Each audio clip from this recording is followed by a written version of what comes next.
And God blessed them, and God said to them, be fruitful and multiply and fill the earth and subdue it and have dominion over the fish of the sea and over the birds of the heaven and over every living thing that moves on the earth.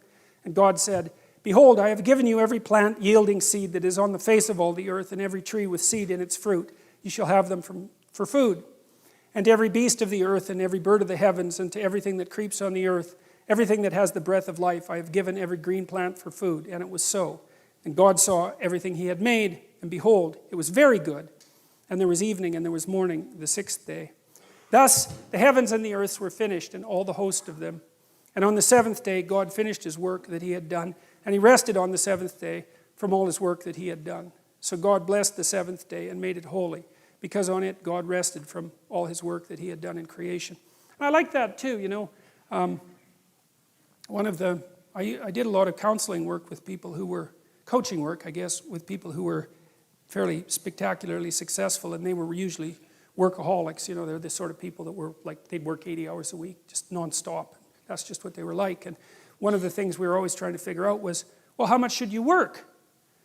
Because one answer is you just work till you die, right? I mean, you just exhaust yourself. And well, that's not a good idea. And then you have to figure out why that isn't a good idea. It's got to be something like this, is that you don't want to do so much work that the amount of work you do interferes with the amount of work that you could still do, right?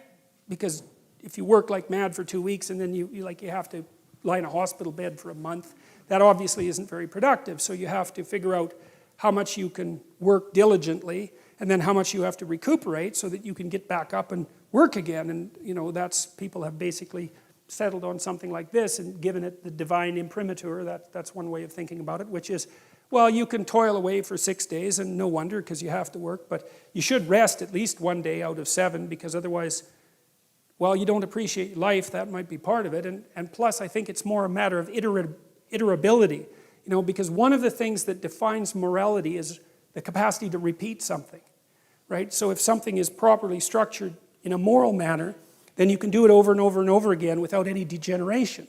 And so that's kind of like a relationship. If your relationship is negotiated, you can continue to negotiate it, and then you can have a relationship that lasts for a long time. You can do it today and next week and next month and next year. You can maintain it across time.